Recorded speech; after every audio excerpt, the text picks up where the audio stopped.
에? 2장? 1장만 했어요? 자, 오늘 그럼 2장 할 차례입니다. 네, 자, 2장. 그래, 2장을 좀 한 것 같은데. 네, 제가 왔다 갔다 하는 것 같아요, 지금. 어제는 사제 기도회를 갔는데요. 갑자기 막 너무너무 졸려가지고 막 별짓을 다 하다가 화장실에 쉬하고 오니까 괜찮아지네. 참 신기하네. 네. 정말 자료가 하도 많아가지고 이게 다 막 있어가지고 지금 제가 헷갈리고 있어요. 자, 우리 먼저 우리 주님의 기도를 하고 시작하겠습니다. 성부와 성자와 성령의 이름으로 아멘. 하늘에 계신 우리 아버지, 아버지의 이름이 거룩히 빛나시며 아버지의 나라가 오시며 아버지의 뜻이 하늘에서와 같이 땅에서도 이루어지소서. 오늘 저희에게 일용할 양식을 주시고 저희에게 잘못한 일을 저희가 용서하오니 저희 죄를 용서하시고 저희를 유혹에 빠지지 않게 하시고 악에서 구하소서. 아멘. 성부와 성자와 성령의 이름으로 아멘. 우리가 작년보다는 좀 덜 덥죠? 네, 작년에는 정말 6월 중순부터 우리 죽이려고 했는데 그래도 다 여기 살아남은 사람들이에요. 네, 죽은 사람들은 다 백석이나 이런 데 가 계세요. 네, 네, 네. 네, 잘 들립니까? 네, 잘 들리죠? 자, 오늘 우리가 에스겔 요즘에는 에스겔 같으면요 텔레비전에서 봤을 것 같아요. 왜 미인 콘테스트 해가지고 그래가지고 나오기 때문에 텔레비전에서 봤을 것 같은데 옛날에는 뭐 그럴 수가 없었겠죠.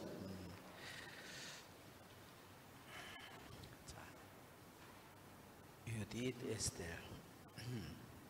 자, 우리 2장을 먼저 좀 읽고 해볼까요?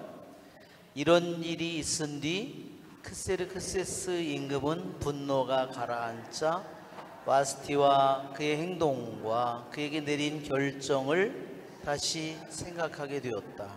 그러자 임금을 모시는 젊은 시종들이 여쭈었다.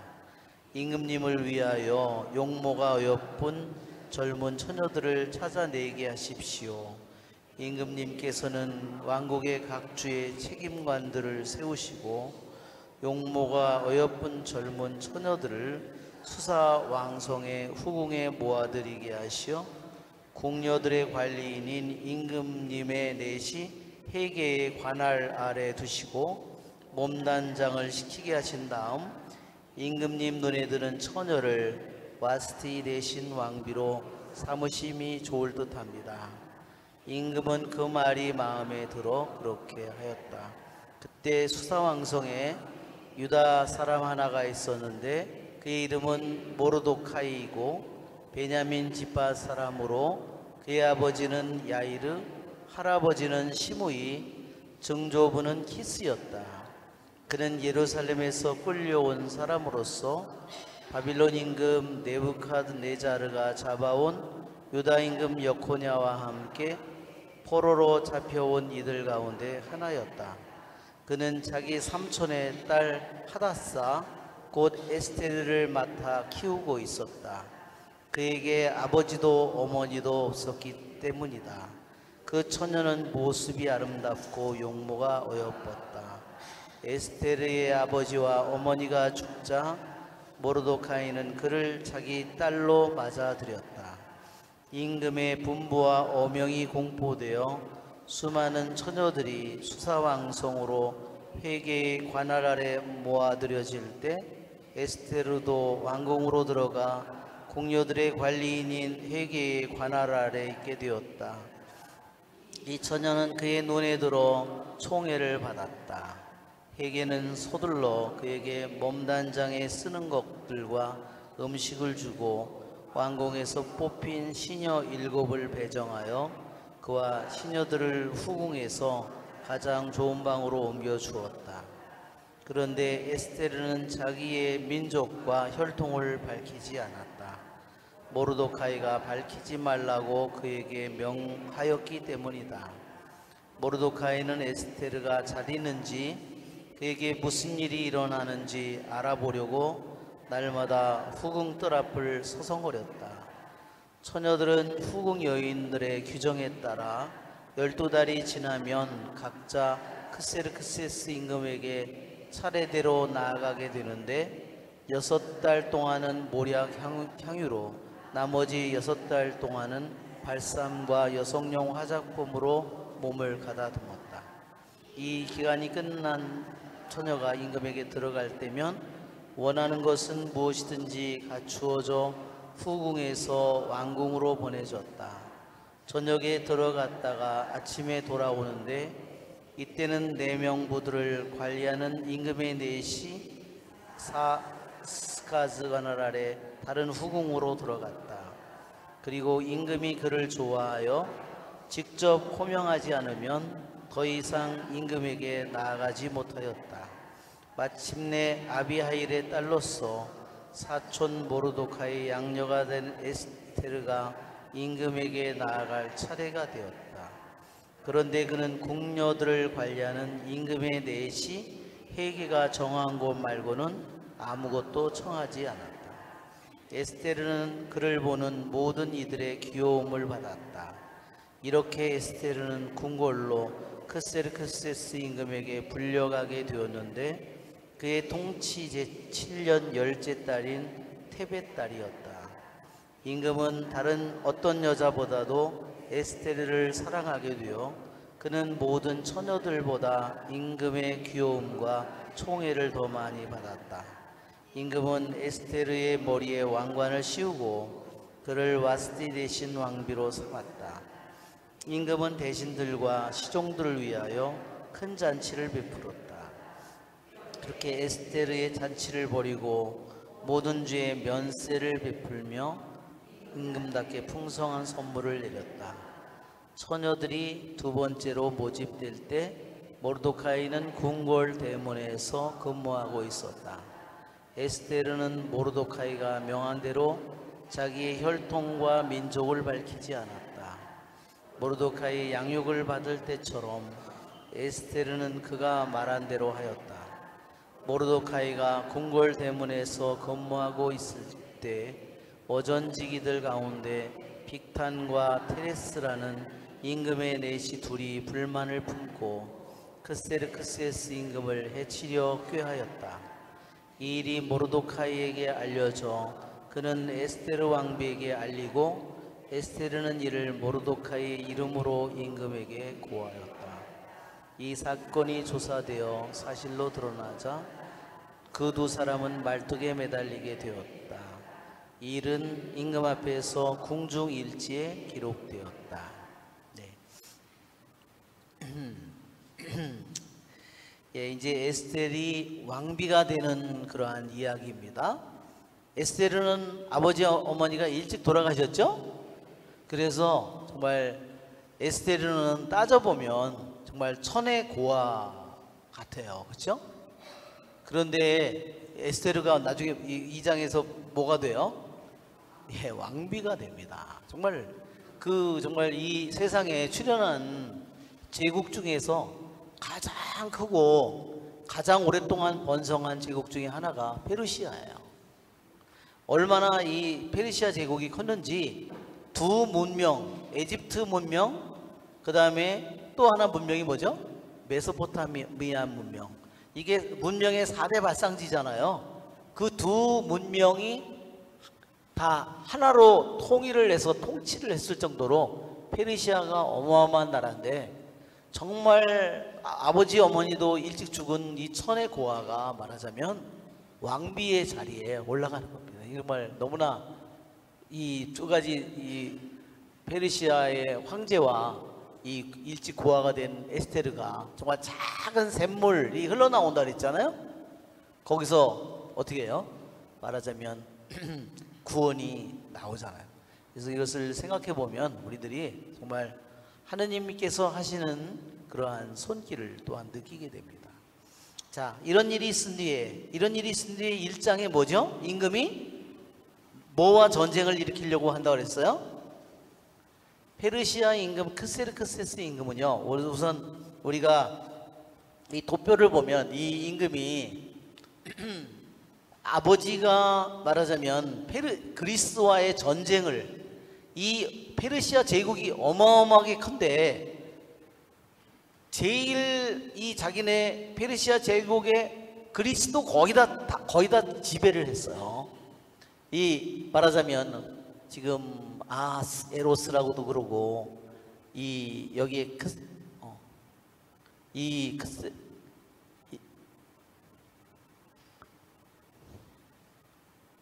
크세르크세스 임금인데 자기 아버지 다리우스 1세가 그리스와의 전쟁을 했는데 정말 이 페르시아 제국으로서는 정말 그 그리스가 정말 너무나 조그만 나라예요. 근데 거기에 전쟁을 참패를 했어요. 그게 무슨 전쟁이라고 그랬죠? 마라톤 전쟁이라고 했어요. 그래서 왜 마라톤이 왜 시작됐느냐? 그리스 그 벌판에서 뛰어와서, 그렇죠? 그래서 죽으면서, 그래서 그 거리를 재서 그게 몇 킬로예요? 42.195인가 그거를 현대 마라톤을 하는 거잖아요. 그게 바로 이 크세르크세스 임금의 아버지 다리우스 1세가 그리스와의 전쟁을 했는데 그 전쟁에서, 마라톤 전쟁에서 진 거예요. 말하자면 그 원수를 갚기 위해서 말하자면 크세르크세스 대왕이 아버지의 자리를 물려받자마자 모든 이집트서부터 터키, 인도 이쪽에 있는 모든 사람들을 다 동원을 해서 그리스를 쳐들어가기 위해서 준비하는 그러한 준비 작업을 한 것이 축제입니다. 이러한 축제를 몇 달에 걸쳐서 했다고 그랬어요. 준비를 고관들만 데려다가 사트라피라는 사람하고 주지사하고 군대 사령관하고 그 다음에 왕의 눈곽이라고 하는 안기부가 있었죠. 이 사람들을 불러다가 말하자면 총 전쟁 준비, 어디서 어디로 모이고 어디에 병력을 어디로 내려오고 이 모든 거를 준비하는 축제를 6개월 동안 한 후에 그 다음에 수사왕성에 일주일 동안 다시 축제를 벌이고, 그래가지고 어떻게 했어요? 임금이 이 축제가 되게 뭘로 이루어진다 그랬어요? 다 술 마시는 거로다가, 그 잔이 무슨 잔으로 됐다 그랬어요? 금잔으로 되어 있는데 모양이 다 달랐다 그랬어요. 그래서 마지막 날 자기 왕비를 이쁜 모습을 보여주려고 머리가 헷가닥 해가지고 그러니까 지금도 페르시아, 이란이나 이런 데서는요, 자기 부인을, 결혼한 부인을 다른 사람에게 보여주지 않는다는 겁니다. 지금도. 근데 왕이 자기 부인을 술 취한 남자들 앞에 나와서 그걸 보여달라고 그랬어요. 그렇죠? 임금이 안 나온다는 거절하는 얘기를 듣고 분노에 차가지고 폐위를 시켰죠. 네. 우리나라의 역사에도 보면 조선시대에 폐위된 왕비가 있죠. 네. 연산군의 엄마도 윤씨잖아요. 폐비 윤씨 폐위됐죠. 또 다른 우리 폐비된 그런 왕비들이 있잖아요. 자, 그런데 이런 일이 있은 뒤에 크세르크세스 임금은 분노가 가라앉자 와스티와 그의 행동과 그에게 내린 결정을 다시 생각하게 되었다. 어땠을까요? 한순간에 너무 술을 정말 너무 많이 먹어가지고 머리가 헷가닥해가지고서 눈이 뒤집혀가지고선 자기가 잘못해놓고서 나중에 폐위를 시켜놓고 보니까 그 이쁜 왕비가 없어진 거예요. 그렇죠? 그러니까 얼마나 자기 자신을 한탄했겠어요. 그렇죠? 여기에 나오는 여기에 보면 1장 21절에 임금의 그 대신들에게 이제 질문을 하잖아요. 7 대신들에게. 그랬더니 그 더 이상은요 7 대신들이요 그 다음부터 등장하지 않습니다. 그래서 그 사람들을 처형한 것이라고 그렇게 생각합니다. 그러자 임금을 모시는 젊은 시종들이었죠. 그리고 한편으로는 폐위된 와스티를 굉장히 너무너무 그리워했다는 거예요. 역사적으로 보면요 이 폐위된 와스티 왕비가요 그 해에 폐위된 해에 아들을 낳았어요. 폐위된 후에 그 아들이요 나중에 왕이 됐는데 이 사람이 누구냐면 아르타크세르크세스예요. 이 크세르크세스는요 암살당했어요. 에스텔의 이 남편 크세르크세스가요 이 일이 있은 후에 14년 후에 전쟁에 그리스와 전쟁을 가졌죠. 전쟁에서 200만 명이 쳐들어가서 당연히 이길 거라고 생각했지만 육해공군으로 공군은 없었겠지. 육군과 해군이 같이 쳐들어갔는데요 졌어요. 정말 믿을 수 없는 일이 벌어진 거야. 그래서 200만 명이 페르시아와의 전쟁에 나갔는데 돌아온 사람은 5천 명이었다는 겁니다. 사실 그때 이 크세르크세스 임금이 사실 죽을 위험이 너무 많았던 건데 결국은 14년 후에 결국은 암살당해서 죽습니다. 그리고 왕위를 물려받은 게 말하자면 이 폐위된 와스티 왕비가 낳은 아들 아르타크세스가 왕이 됐습니다. 자, 여기에 임금님을 위하여 용모가 어여쁜 젊은 처녀들을 찾아내게 하십시오. 이게 실제로는요 이게 전쟁을 갔다 완 후의 일이라는 거예요. 이것이 말하자면 그러니까 그 왕이 말하자면 왕위를 물려받고 그리스와의 전쟁을 해서 진 후에 몇 년이 지난 후에 말하자면 이 일이 와스티 왕비를 뽑는 이 일을 하게 돼요. 역사 기록에 의하면요 헤로도투스 기록에 의하면요 이 왕이 크세르크세스 왕이 전쟁을 200만 명이 가서 5천 명이 돌아왔다 그랬잖아요. 그게 200만 명이 다 거의 다 죽은 거잖아요. 정말로 뛰어난 용사들이었는데 젊은이들이고 다. 그래서 결국은 그 다음부터 왕이요 한 번도 군대에 명령을 내린 적이 없대요. 그리고 뭘 빠져 살았냐면 관능과 쾌락에 성적인 쾌락에 빠져서 그냥 막 엉망진창으로 사는 거예요 말하자면. 여기에 보면 이제 새로운 왕비를 뽑는 일을 시작합니다.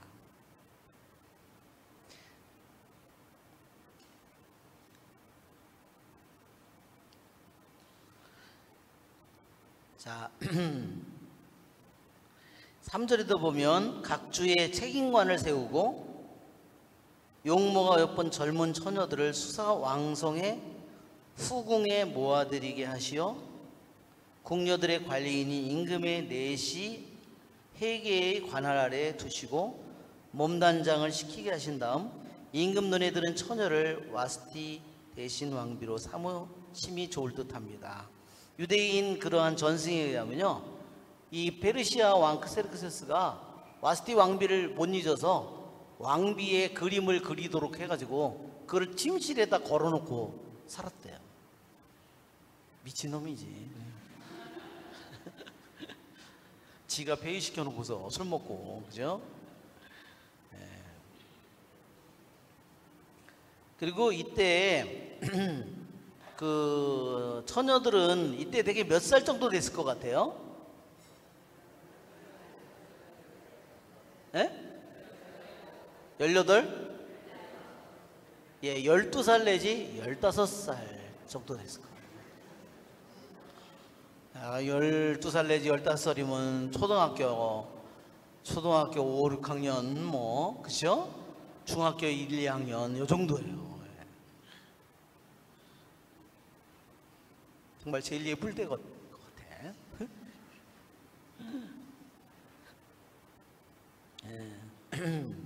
그래서 적어도 뭐 근데요, 이게 그 왕이 이게 문제가 뭐냐면 이뻐가지고 수백 명이 이제 그 뽑혀서 거기 가서 왕비가 되는 사람은 왕비가 되는 사람은 한 사람이잖아요. 그럼 다른 사람은 어떻게 될까요? 집으로 돌아갈까요? 집으로 못 돌아갑니다. 왜냐하면 왕과 하루를 잤기 때문에 어디서 살아야 돼요? 그 궁궐 어메 이게 하렘에서 그게 궁궐에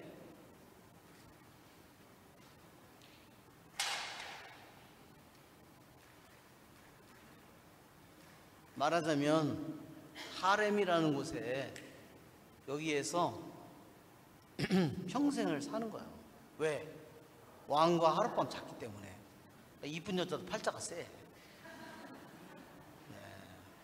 그렇죠?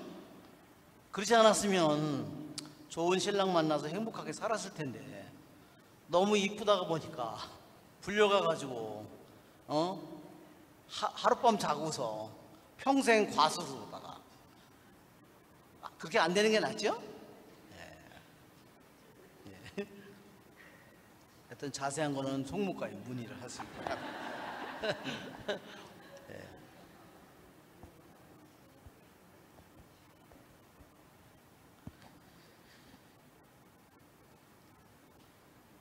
자, 그때 수사왕성에 유다 사람 하나가 있었는데 그의 이름은 모르도카이고 베냐민 지파 사람, 아버지는 야이르, 할아버지는 시므이, 증조부는 키스였다. 그러니까 이 여기에서 5절에서 말하는 것은 모르도카이는 원래 무슨 이름을 땄다 그랬죠? 페르시아 이름으로 따지면요 마르둑이에요. 마르둑.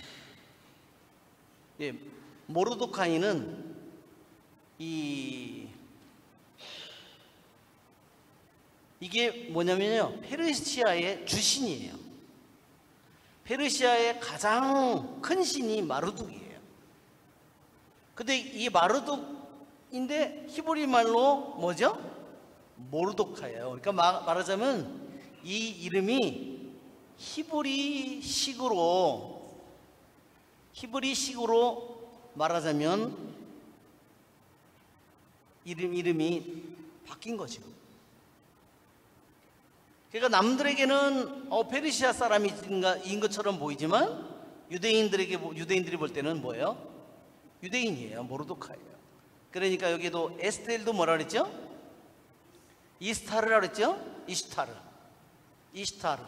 그러니까 이 에스텔도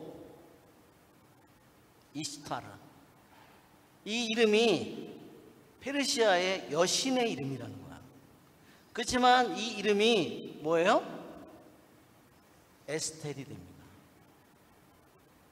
에스텔. 애쉬가 아니라 에스텔이죠. 에스텔.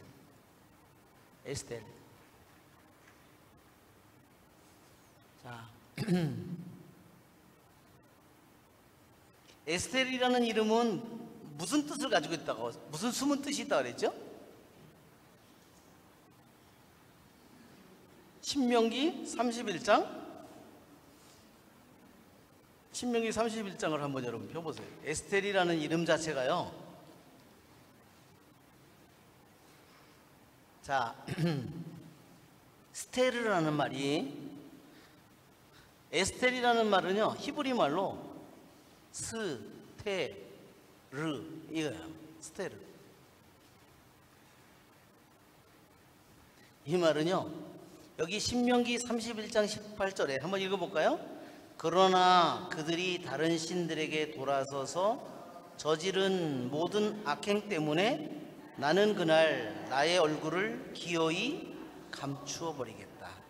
여기에 감춘다는 말이요 바로 스테르예요. 뭐가 감춰지나요? 하느님의 얼굴이 감추어지는 거예요. 하느님이 당신의 얼굴을 드러내야 하느님께서 빛을 비추고 은총을 주실 텐데 하느님이 얼굴을 감추는 것은요, 하느님이 떠난 것과 똑같은 겁니다. 하느님이 계시지만 역사하지 않습니다. 하느님이 부재하는 것과 같은 거예요. 왜 주님께서 얼굴을 감추겠다고 그랬죠? 다른 신들에게 돌아선다면 너희들이 나와 맺은 계약을, 이스라엘 백성이 너희가 나와 맺은 계약을 저버리고 나의 계약을 깨트린다면 나는 나의 얼굴을 감추어버리겠다. 이것이 똑같은 우리들의 운명이에요. 우리들도 세례를 받을 때 주님과 계약을 맺는 겁니다. 그렇죠?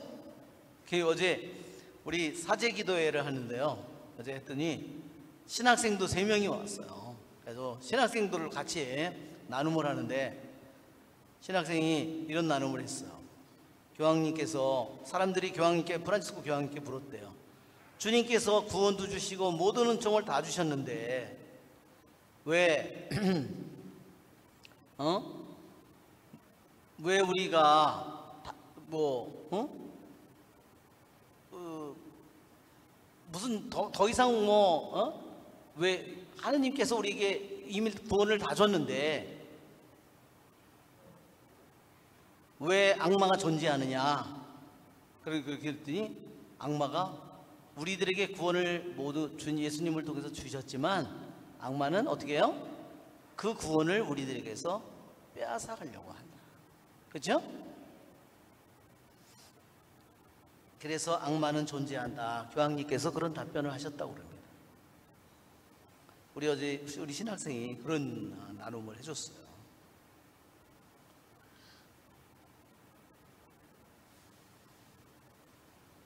무슨 얘기를 하다가 이리 왔는지 제가 얼굴을 우리 하느님께서 우리들이 하느님과 맺은 계약을 깨트리게 될 때 우리는 그분께서 당신의 얼굴을 우리들의 구원이요 우리들의 영원한 생명인 당신의 얼굴을 우리에게서 감추어 버리게 됩니다. 감추어 버리지만 그 감추어 버린다는 의미는 무슨 뜻을 가지고 있냐면요, 거기에 계시다는 거예요. 계시지만 감추어 계신 거예요. 하느님이 말하자면 에집트를 치던 손을 가지고 계신 하느님이 손을 가지고 계시지만 그 손을 숨겨놓고 있는 거예요. 하느님은 현존하시지만 마치도 부재하시는 것처럼 보인다 하는 겁니다. 자, 왜 숨었을까? 한번 하느님의 얼굴이 왜 숨겨져 있나를 생각해 보면, 여기 지도를 한번 우리가 생각해 보면, 그 페르시아의 지도를 보면 한번 보세요. 약속의 땅은 여기죠? 이스라엘 약속의 땅은 요거잖아요. 그렇죠? 멀리 북쪽은 아시리아로 기항을 갖고 남쪽 유다는 바빌론으로 기항을 갖고, 이게 바빌론 제국이거든요. 티그리스, 유프라데스 강, 이 사이가 메소포타미아 지역이라 그랬죠? 주로 메소포타미아 이쪽으로 귀향을 갔어요. 남유다가. 그렇죠? 북이스라엘은 아시리아 제국이 더 위잖아요. 이 위로 끌려갔지만 왜 나왔다 안 나왔다 이게? 네. 이게 나왔다 안 나왔다 그러네. 이상하네. 자, 여기에 가 있어요. 그러니까 어때요? 이미 끌려간 이방인 지역은요, 하느님의 얼굴이 감추어져 있는 자리예요. 참, 그러니까 이 에스텔이라는 이름 자체가 하느님의 얼굴이 뭐가 숨겨져 있다, 숨겨진 하느님의 얼굴을 의미합니다.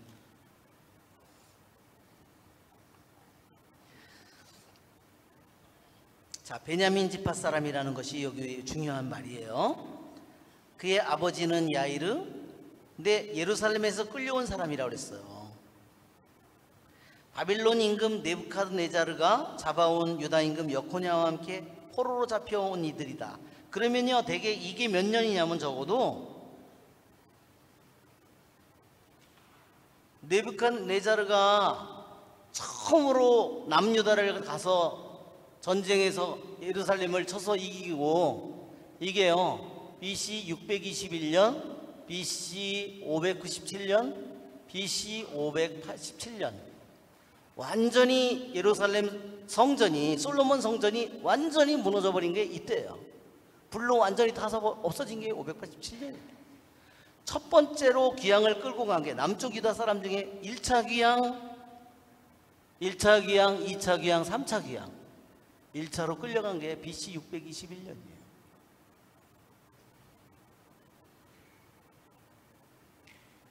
그런데 여기 보면 이 모르도카이가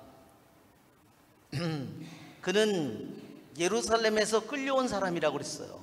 그러면 621년에 끌려와서 지금까지, 예루살렘에서 끌려와서 지금까지 살아있으면 몇 살이야?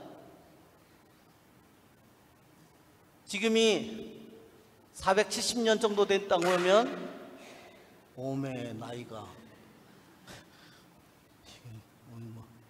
이게 왜 성경이 왜 이렇지? 나이가 어마어마하게 많죠? 예루살렘에서 끌려온 사람 중에, 그러니까 여기에 우리 말로는 예루살렘에서 끌려온 사람이라고 되어 있지만 히브리어로는 바예요. 누구누구의 아들, 누구누구의 손자도 히브리 말로는 아들이고요. 증손주, 예수님이 다윗의 자손이라고 되어 있죠? 다윗의 원래는 히브리 말로는 다윗의 아들이에요. 아들이라는 말이 후손이라는 말로 번역을 해서 생각하면 그의 조상들이 예루살렘에서 끌려온 사람 중에 하나였다고 여러분이 딱 해석을 하면 되는 겁니다. 알았죠? 실제로 모르도카이가 예루살렘에서 끌려온 사람이 아니라 예루살렘에서 끌려온 그 사람의 자손의 자손의 자손이다, 이 말입니다. 무슨 말인지 아시겠죠? 그 위에 몇 명의 조상들만 예를 들자면 할아버지 시므이, 증조부 키스였다, 이렇게 나오는 겁니다. 자, 자기 삼촌의 딸 곧 에스테르를 맡아 키우고 있었다. 하다사라고 그랬죠? 하다사. 오늘 그림을 한번, 하다사를 한번 보여주면, 하다사는요 이게 도금냥 나무예요. 도는요 무슨 자냐면, 지금이 복숭아철이죠. 그 복숭아 도자를 쓰더라고요. 도, 그 다음에 금. 자, 이게 도금냥 나무인데요, 그냥 우리 하다사는 영어로는 머를이라고, 머를, 아주 이게 하다사, 이게 하다사인데, 이것은 이 하다사라는 이 나무가요 예루살렘 언덕에서 자란답니다. 원래 예루살렘에 가면은 원래 예루살렘 언덕에서 자라는 나무, 그리고 키가 크지 않은 관목이에요.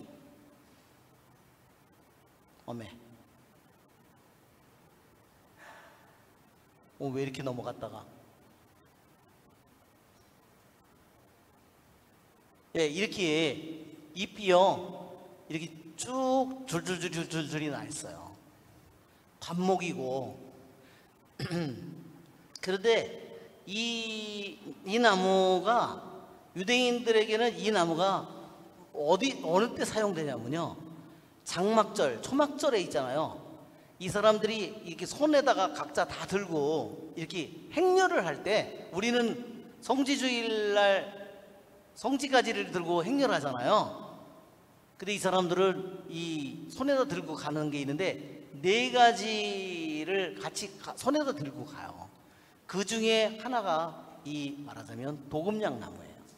이 가지를 잘라서 그걸 가져가는데, 야자나무 가지 가오에다가 이 지금 머를이라고 하는 도금냥 나무, 그 다음에 그 시트론이라는 그 레몬같이 생긴 과일이 있어요. 그거하고 그 다음에 버드나무 가지, 이 4가지를 같이, 그러니까 아주 유대인들에게 중요한 나무고요. 이 나무가 왜 저기 하냐면, 이 나무가 1년 내내 우리나라 무슨 나무와 제일 비슷하냐면요, 동백나무하고 제일 비슷해요. 근데 동백잎보다, 그러니까 잎이 작으면서 윤기가 반질반질 나고요. 그 다음에 1년 내내 이게 녹색이에요. 그런데 여기 열매가 나오죠? 저 열매 때문에 아마 도금냥나무라는 그런 이름이 붙었을 겁니다.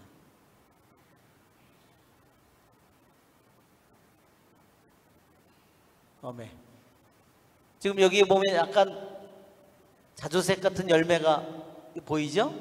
이게 복숭아 색깔이 나기 때문에 이렇게, 그렇죠? 색깔이 복숭아 색깔이 좀 나죠? 이게 열매인데, 그래서 아마 도금냥나무라고. 근데 이 하다사라는 이 나무가요, 이게 장미향보다 더 강한 향을 가지고 있대요.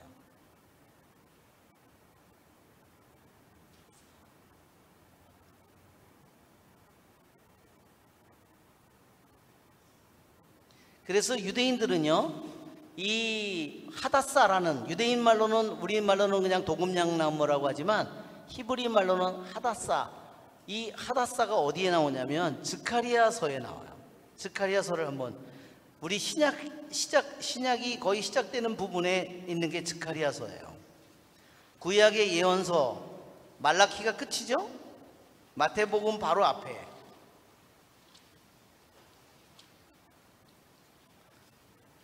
여기 스가랴서 1장에 보면 8절에 내가 밤에 보니 붉은 말을 탄 사람이 골짜기에 도금냥나무 사이에 서 있었다.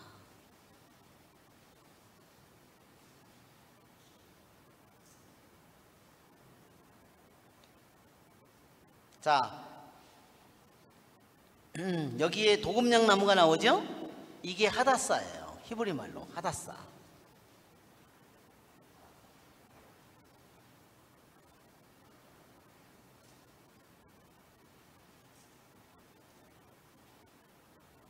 그러니까 이 하다사는 뭐냐면요, 하다사는 여기 보면 이것들은 주님께서 세상을 두루 다니도록 보내신 것이다.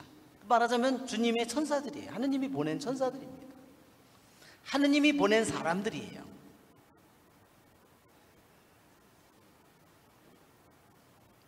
여기에 도금냥나무는 그래서 이스라엘을 의미합니다. 여기에 보면 골짜기에 있는 도금냥나무, 골짜기에 있는 도금, 그러니까 비탈이 이렇게 아주 가파른 비탈이 있는데 그 비탈에 도금냥나무 하다사가 서 있어요. 너무너무 위태로워 보이는데 위태로운 그 벼랑에 하다사가 거기에 심겨져 있는 거예요. 근데 그 어때요? 하다사가 심겨져 있는데 향기가 막 사방으로 퍼지는 거죠. 그렇죠? 이 골짜기의 비탈에 있는 이 하다사 나무는 이스라엘의 운명을 가리킵니다. 즉 뭐냐? 지금 귀향을 가 있는 그에서 자기들에게 다가오는 운명이에요. 말하자면 페르시아에 귀향을 가 있는 자기들의 운명이 항상 위태로운 운명을 가지고 있는 거예요. 그것이 바로 골짜기에 서 있는 하다사의 모습이에요. 그것이 이스라엘 백성의 모습이고 그것이 아마 또 한편으로는 우리들의 모습이다. 그렇죠? 하다사가 이스라엘의 모습이기도 하고요. 이것이 의인의 모습이라 그랬어요. 왜냐하면 이 나무는 무슨 향기를 가지고 있다고 그랬죠? 1년 내내 푸르고 그 다음에 향기를 가지고 있기 때문에 이것은 의로운 이스라엘을 상징하는 그런 뜻을 가지고 있고, 유대인들이 그 결혼을 하면요, 신부들이 이 머리에다가 꽂는 이 나무가 하다사 나무, 저 줄기를 잘라서 여기다가 월계관처럼 썼다는 거예요. 왜? 1년 내내 저기가 푸르고 상록수기 때문에. 그리고 또 하나 뭐가 있어요? 향기가 있기 때문에. 그래서 여기 하다사는 뭐를 의미하냐면요, 학가이 예언서, 스가랴 예언서, 말라키 예언서, 이것은 뭐냐면 그들이 귀향을 가서, 하느님의 백성이 귀향을 가서 하느님의 계약을 깨뜨리고 귀향을 가 있지만, 그들이 비록 벼랑의 골짜기에 서 있는 하다사처럼 도금냥나무와 같은 운명이 있지만 하느님께서 그들을 다시 회복시켜 주리라는 그러한 뜻을 가지고 있는 겁니다. 그래서 하다사는 그들이 다시 회복되고 구원되리라는 하느님의 약속을 상징하는 거예요. 벼랑에 심겨진 하다사 이 나무는 그러나 버려진 것이 아니라 하느님과의 계약을 깨뜨렸기 때문에 이렇게 먼 땅에 끌려와서 벼랑에 심겨져 있지만, 그러나 다시 하느님께서 그들의 운명을 되돌려 주실 거라는 겁니다.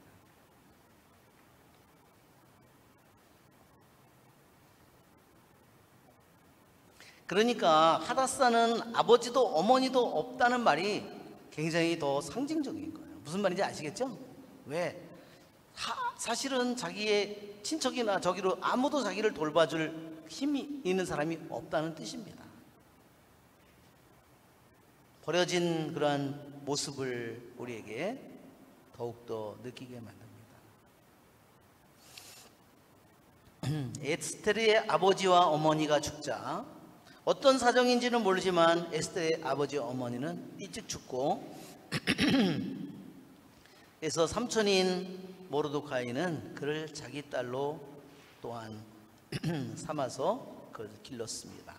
자, 임금의 분부와 어명이 공포되어 수많은 처녀들이 수사왕성으로 헤게의 관할 아래 모여들어질 때 에스테르도 왕궁으로 들어가게 돼 궁녀들의 관리인 헤게의 관할 아래에 있게 되었다. 이 처녀는 그의 눈에 들어 총애를 받았다.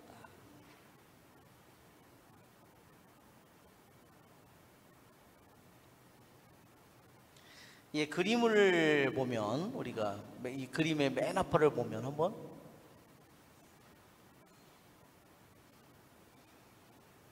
이게 맨 앞의 그림인가? 네, 이게 지금 일장에 술자리를 버리고 6개월 동안 아주 페르시아는 이걸로 유명했대요. 술 문화로. 자, 페르시아 제국이 뭐 어마어마한 화려한 이 에스텔기가 메길라 한 권이라 그랬죠? 메길라라는 말은 무슨 뜻이라 그랬어요? 히브리 말로 이것이 작은 두루마리다 그랬어요. 메길라. 유대인들이요, 축제 때마다 읽는 작은 두루마리가 5권이 있는데,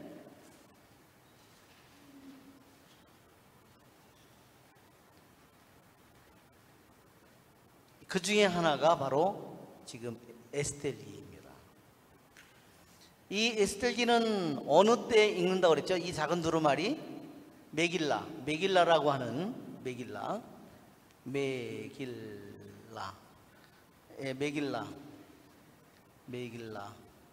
이 메길라는 푸림절에 이것을 읽는다고 했습니다.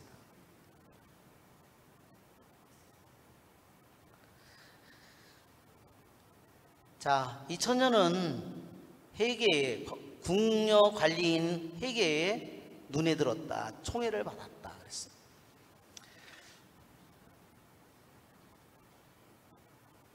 이게 어느 쪽으로 향해야 이게 궁궐의 모습인데 어느 쪽으로 향해야 잘 넘어가지? 지금 어디를 향해야 되냐? 여기 이 페르시아 궁궐의 모습이에요. 하다사가 지금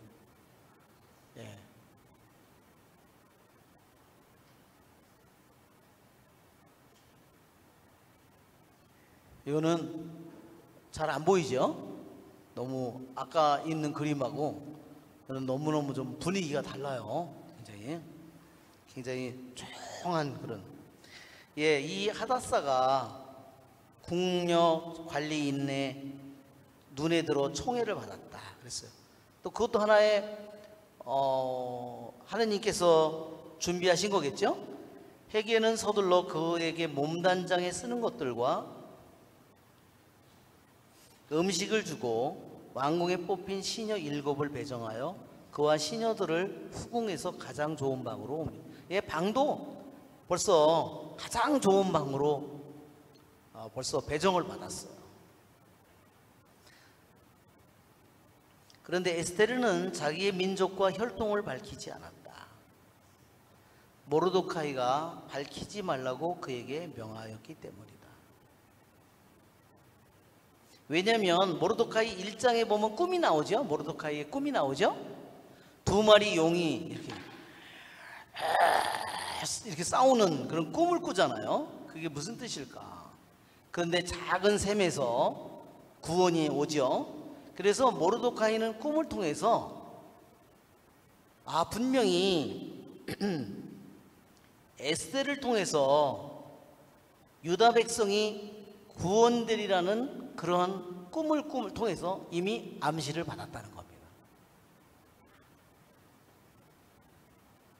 그래서 모르도카이는 에스테에게 자기 민족과 혈통에 대해서 함구하도록 명령했다. 왜냐하면 그 거대한 페르시아 제국 내에서 자기네들은 어때요? 그 사람들이 믿는 신은 여러 신이잖아요. 그죠? 페르시아 신은 다신이거든요. 다신교거든요. 근데 자기네들은 한 하느님만을 믿잖아요. 그죠? 그러니까 그것이 굉장히 위태로운 거예요. 언젠가 부딪힐 수 있는 가능성이 항상 있는 거예요. 그래서 아무래도 모르도카이는 그런 꿈을 꾸었기 때문에 또한 에스텔에게, 자기의 수양딸인 에스텔에게 자기의 민족과 혈통에 대해서 함구하도록 명령했다. 그래서 이 모든 것은 정말 부모가 일찍 죽은 에스테르, 사실은 이 친척이 모르도카이가 돌보지 않았다면 정말 어떻게 됐을지 모르는 정말 가엾은 그런 운명인데, 그렇지만 이 모든 것을 통해서 거기 궁궐에 그 내실을 말하자면 모든 것을 관리하는 회계의 눈에 들고 총애를 받고, 그 다음에 제일 좋은 방을 배정받고, 이 모든 일들이 벌써 바로 하느님께서 거기에 숨어 계시지만 하느님께서 거기서 역사를 하고 계시다는 것을 우리에게 암시하고 있습니다. 모르도카이는 에스테르가 잘 있는지, 그게 무슨 일이 일어나는지 날마다 후궁뜰 앞을 서성거렸다. 왜 그랬을까요? 분명히 용들이 싸우는 일이 벌어질 거고 큰 자기의 민족에게 큰 고난이 자기에게 올 텐데, 이 지금 들어간 에스텔이 정말로 왕비가 되려는지, 왜요? 그걸 왕비를 뽑는 그 기간이 뭐예요? 1년이 걸렸다는 거예요. 1년이 되기 전에는요 왕비를 안 뽑았어요. 왜 그런 줄 아십니까? 1년이 되기 전에 어떤 여자가 임신을 했다 이거예요. 그러면 그게 누구의 자식일까? 왕의 자식이 아니잖아요. 거기서 적어도 1년이라는 시간을 지나가도록 했다는 거예요. 그것이 저절로 밝혀지는 거라 이거죠. 자, 그래서 모르도카이는 정말 너무너무 궁금했을 것 같아요. 분명히 모르도카이는 분명히 구원이 에스테를 통해서 오리라는 암시를 받고 꿈을 꾸었기 때문에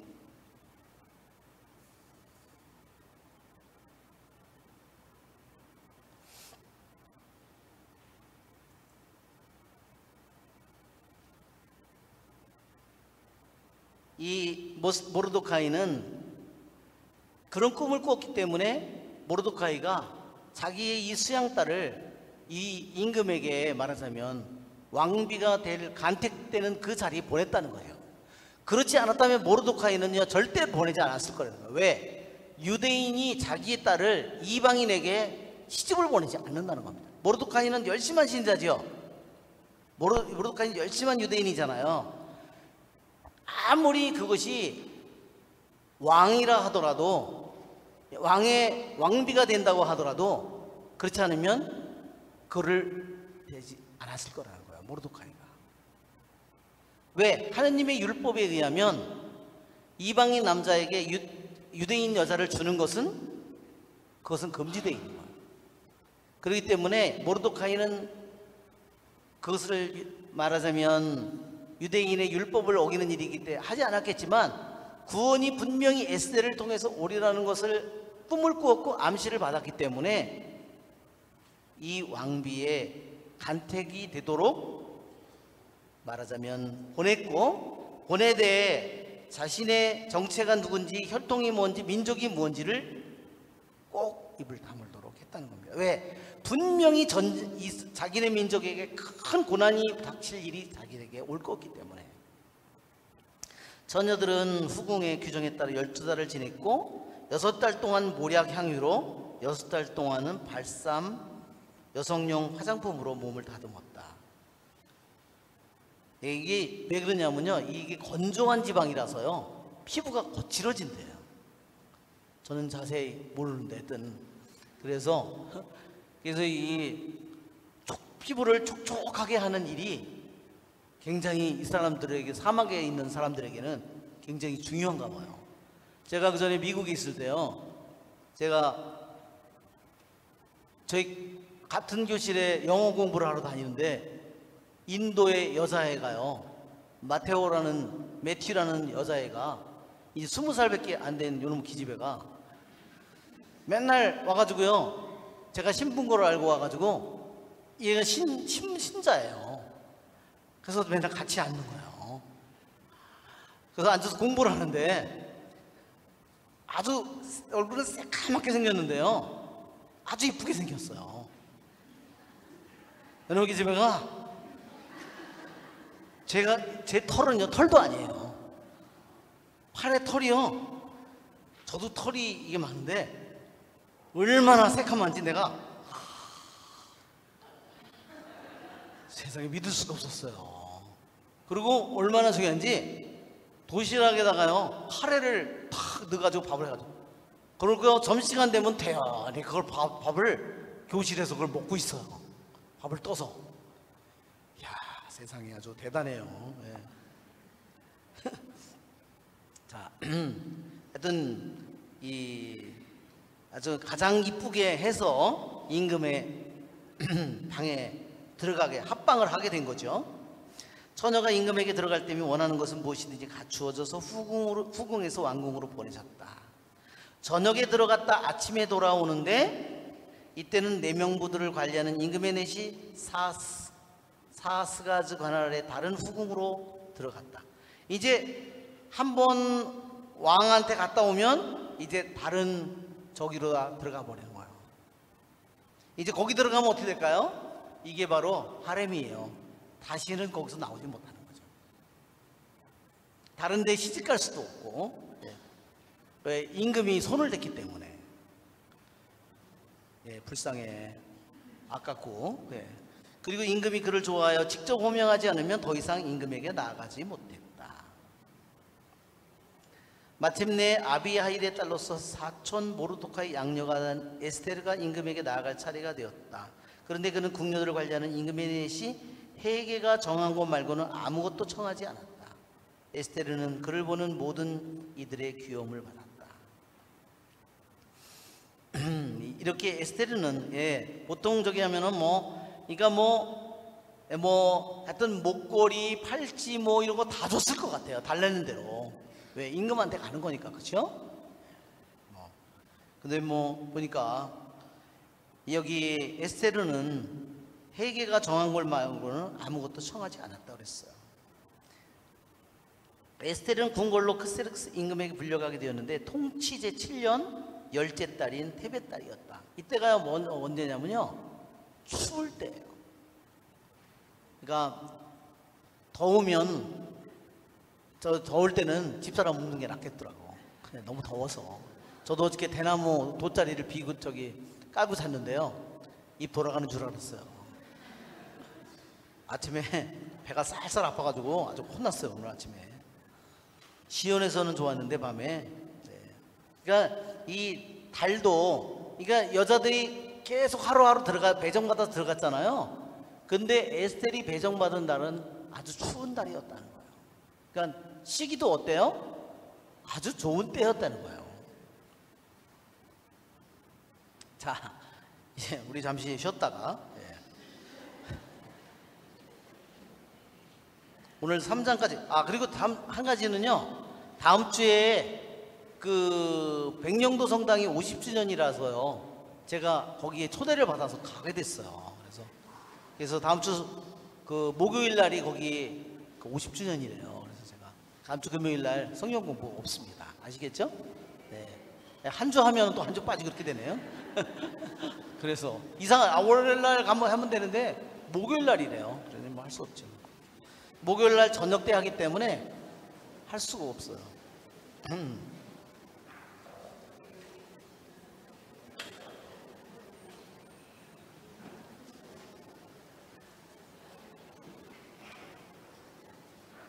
오늘 밤에는 철야 기도가 있고요. 그 다음에 오늘 치유 기도가 있는 날입니다.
우리 이제 에스텔이 이제 새로운 왕비가 되었습니다.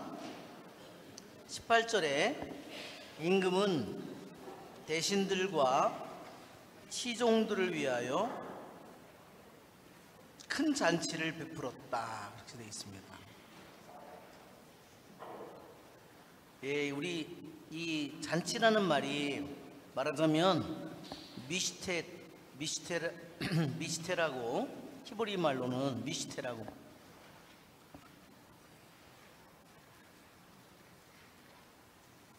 이게 말하자면 우리는 여기선 지금 잔치라고 이렇게 보겠지만 축제예요. 축제. 이 에스텔기에 총 7개의 미시테가 잔치 축제가 등장합니다. 첫 번째 잔치, 첫 번째 축제, 두 번째 축제, 세 번째 축제, 네 번째 축제, 다섯 번째, 여섯 번째 이렇게 축제가 계속해서 일하면서 에스텔이 끝나게 돼요.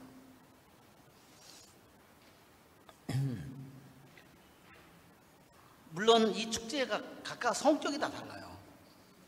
축제의 성격이 다른데 이 축제를 왜냐하면 우리가 이미 알고 있는 것처럼 유대인에게는 7개 축제가 있죠. 봄 축제, 가을 축제, 그리고 중간에 있는 오순절 축제. 그래서 우리 유대인 달력을 보면 유대인 달력에 이렇게 보면 여기가 봄 축제라면 여기가 봄 축제라면 이게 정 6개월 후에 이게 춘분 때 축제고 이게 추분 때 축제죠. 여기에 과월절, 무교절, 초실절, 그 다음에 여기에 로시아샤나 신년제, 그 다음에 욤키푸르 속죄일, 그 다음에 초막절. 유대인들이 제일 좋아하는 축제가 이 초막절 축제라고 그랬어요. 그 다음에 이 중간에 있는 축제가 오순절 축제. 여기에 샤브옷이라고 이 오순절 축제가 이렇게 7개의 축제가 있는데 7개 축제 말고 하느님이 레위기 23장에서 말한 3대 순례 축제가 첫째 순례 축제, 두 번째 순례 축제, 세 번째 순례 축제예요. 이렇게 하느님이 구체적으로 토라를 통해서 율법을 통해서 말한 축제 말고 하느님이 명령하지 않았는데 유대인들이 축제를 지내는 것이 바로 푸림절 축제예요. 그리고 하누카 축제가 있다 그랬죠. 명령하지 않았는데 또 지내는 축제가 하누카 축제가 있다 그랬어요. 그렇지만 그 근거는 성경에 있어요. 이게 바로 푸림절의 축제는 바로 에스тер기다. 그래서 여기에 보면 잔치가, 축제가 미스테라고 하는 이 말이 아주 7번이나 완전히 등장하면서 이 푸림절 축제의 성격을 말하자면 부여하는 역할을 하게 됩니다. 그래서 왕은 왕비를 새로 뽑은 그 기쁨에 면세도 해줬고요. 많은 백성에게 풍성한 선물을 내렸다고 그랬어요. 자, 19절에 처녀들이 두 번째로 모집될 때, 이게 두 번째로 모집될 때, 이게 성경에서는 아주 해석하기 힘든 말입니다. 이게 카바츠라고, 히브리 말로는 카바츠라고 그러는데 이게 무슨 뜻인지는 자세히 몰라요. 카바츠.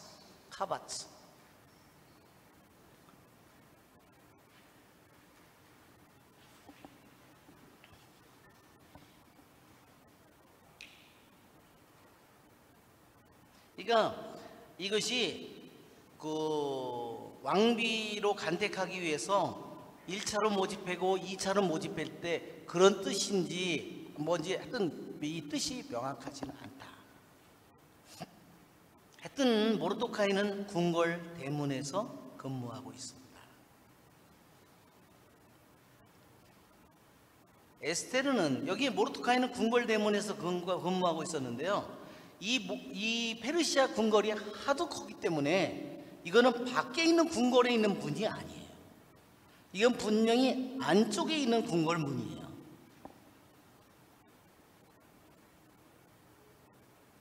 자, 에스테르는 모르도카이가 명한 대로 자기의 혈통과 민족을 밝히지 않았다. 모르도카이 양육을 받을 때처럼 에스테르는 그가 말한 대로 하였다. 그러니까 이 모르도카이는 이 에스테를 키울 때 아주 조심스럽게 말하자면 가르친 것 같아요. 왜? 자기 민족은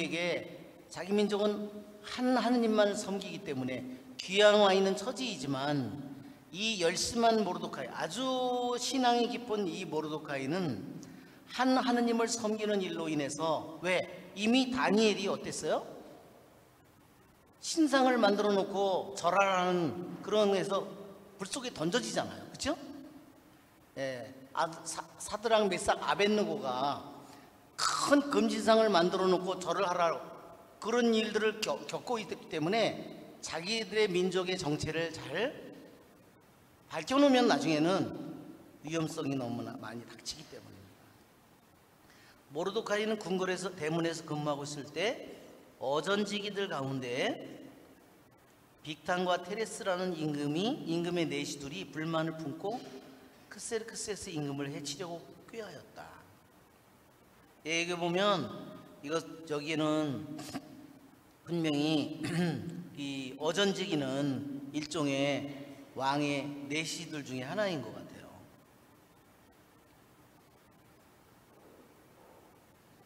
그리고 어떻게 이 모르도카이가 그들이 그 왕을 죽이려는 음모를 꾸미는 걸 어떻게 알아냈는지에 대해서는 하나도 언급이 없어요, 자우지가. 근데 유대인들의 해석에 의하면요, 모르도카이가 70개의 언어를 했다고 그렇게 나와 있어요. 왜냐하면 페르시아에 몇 개의 나라가 있을까요? 한번 생각해 보세요. 페르시아의 민족으로 보면 어마어마한 민족이 있는 거예요. 그러니까 언어도 정말 너무 많이, 우리나라도 경상도, 전라도, 제주도, 한번 제주도 그 전에 갔는데요. 제주도 사람께 버스 타고, 저도 버스 타고 가는데 제주도 여자들끼리 둘이서 학생이 얘기를 하는데 전혀 못 알아듣겠다, 하나도. 야, 세상에. 그러니 이 페르시아 제국에서 얼마나 많은 언어가 있었겠어요. 그래서 정말 자기네 언어로 말을 하면 못 알아듣기가 쉽죠. 하여튼 유대인들의 이러한 전승에는 모르드카이가 많은 언어를 알아들었다. 이 일이 모르드카이에게 알려져 그는 에스테르 왕비에게 알리고 에스테르는 이를 모르드카이의 이름으로 임금에게 고하였다. 예, 유대 모르드카이가 이 이야기를 할 때 자기 이름으로 말하지 않도록, 말하자면 그거를 얘기하라고 했다는 거예요. 근데 왕비는 누구의 이름으로 그것을 했어요? 왕비는 자기의 판단으로 모르드카이 이름으로 그거를 했다는 거예요. 왜? 모르드카이 말을 잘 듣는 적이지만 왜 그러냐면 이 에스텔은 하느님께서는 의인을 통해서 반드시 일을 하신다. 다윗을 통해서 하느님께서 일을 하시듯이 분명히 모르드카이 자기 삼촌을 통해서, 의인인 삼촌을 통해서 하느님은 반드시 일할 것이기 때문에 그 일을 알아낸 것을 자기의 그냥 이름으로, 자기가 삼촌은 그렇게 얘기를 했지만 모르드카이의 이름으로 했다는 거예요. 그러니까 모르드카이는 전혀 모르는 거라는 거예요. 자기는 자기 에스테, 자기 수양딸이 자기 딸의 왕비의 이름으로 보고를 했을 거라고 생각했다는 거죠.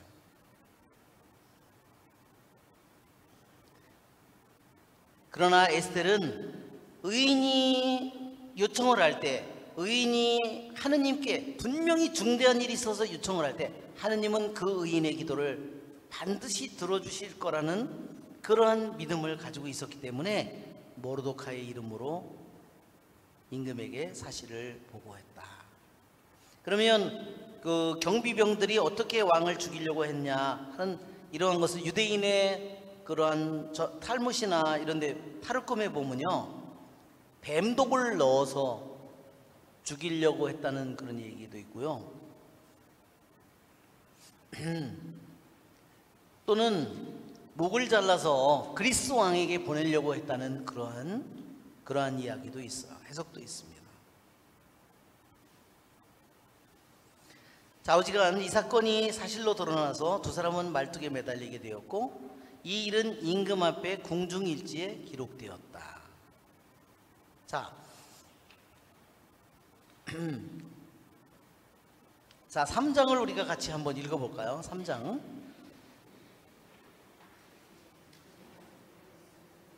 자, 우리 3장을 잠깐만요.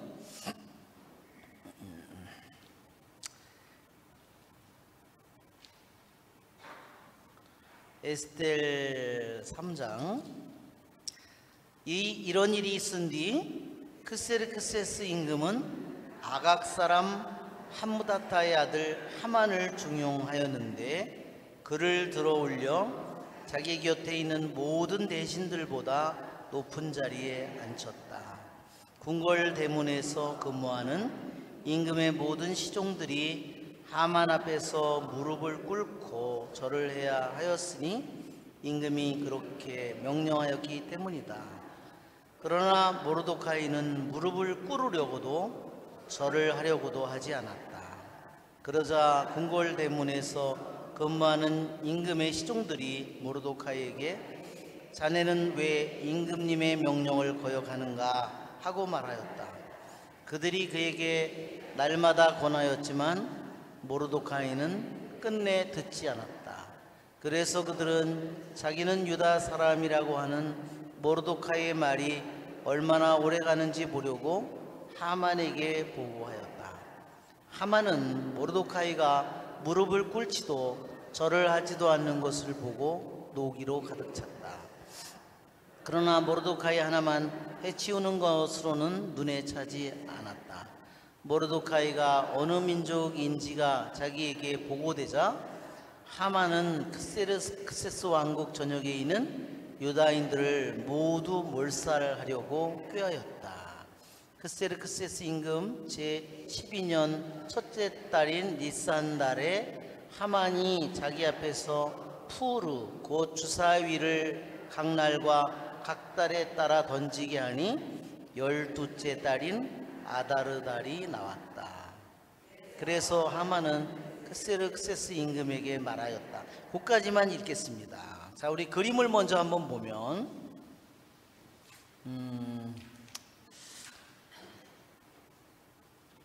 그림을 한번 우리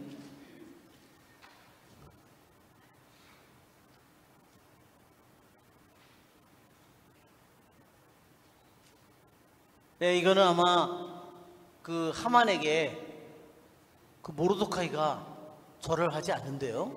아무리 얘기를 해도 그래? 이런 싸가지 없는 놈이 있나? 제가 대사를 집어넣은 거예요. 네. 원래 성경에는 대사가 없는데. 자, 네, 이거는 페르시아 임금이 그러한 모습을 지나가는데 남들은 다 절을 하죠? 근데 어때요? 모르드카이는 개가 지나가나? 그렇죠?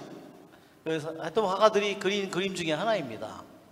여기는 보면 하만이 병거를 타고 금병거를 타고 지나가는데 다른 사람은 다 엎드려 있는데 혼자 어때요? 네, 엉덩이를 대고 웬 개가 지나가 이러고 있는 것 같죠? 네. 뒤를 쳐다보고 있잖아요. 네? 여기 지금 보면 이거는요, 여기 터번을 쓰고 있는데 칼을 들고 있는 거예요. 누굴까요? 하만이에요. 그래? 그놈이 유대인이라고? 그래.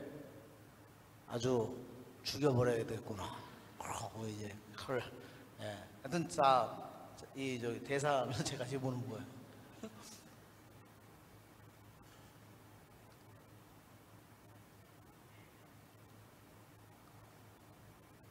페르시아 임금의 그래가지고 이게 주사위예요. 발견된 그 발굴을 통해서 나온 이 사람들이 페르시아 이게 쐐기 문자처럼 돼 있잖아요. 문자가 그래서 가지고 있는 주사위입니다. 페르시아 대왕 그 발굴된 그러한 주사위를 던지는 모습이고 이건 옥새를 빼서 주는 모습이에요. 페르시아 궁궐의 모습이고 이건 사다리 요한 그 전에 했었죠. 요한 클리마코라고, 사다리 요한이라고. 이것이 유적에서 발굴된 그 모습이 페르시아 그 궁궐의 모습이에요. 주사위를 던지는 겁니다. 근데 유대인들 이게 주사위가요, 페르시아나 이 근동에서요, 주사위를 던지는 게 그 사람들이 어떤 1년에 항상 첫째 달에 주사위를 많이 던졌대요. 중요한 일을 결정할 때, 아주 중대한 일이 있을 때 주사위를 던져서 결정했다는 겁니다. 성경에도 주사위 던져서 하는 일이 많이 나오죠. 땅 분배할 때도 그렇고 하여튼 여러 군데 하여튼 성경에서도 보면 주사위를 뽑는 게 나와요. 그 유다 배신자 가롯 유다 대신에 뽑을 때도 2명 중에 주사위를 뽑아서 제비뽑기해서 하잖아요. 자, 이게 아달월이라고 아달월이 1년 중에 유대인 달력으로 마지막 달이에요. 뽑은 달은 무슨 달이죠? 여기 보면 여기 3장에 보면 7절을 보세요. 크세르크세스 임금 제12년 첫째 달인 니산달이에요. 이게 여기는 니산달이라고 안 그러고요, 아비벌이라고 그랬어요. 히브리식 이름은요, 이게 히브리식 이름이에요. 자, 그러니까 아비벌하고 니산달하고 똑같은 달이에요. 하나는 페르시아식의 이름이고요. 그러니까 1월 달에 주사위를 던졌는데 몇 월 달이 나왔어요? 12월이 나온 거야. 자, 이게 무슨 의미를 가졌냐면요, 주사위를 던지는 것은 하만이지만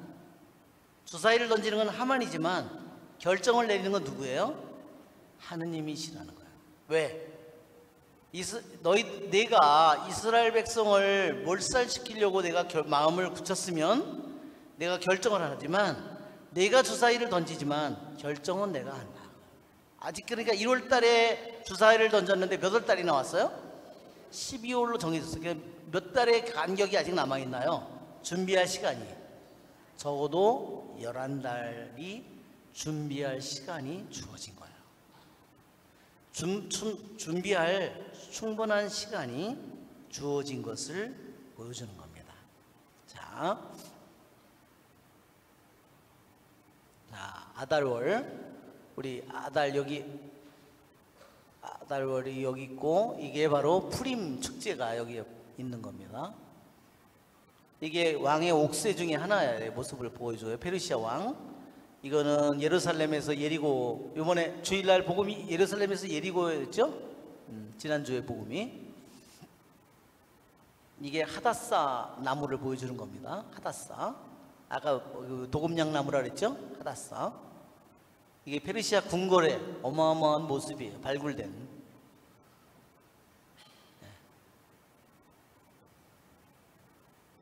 이것은 사다리 요한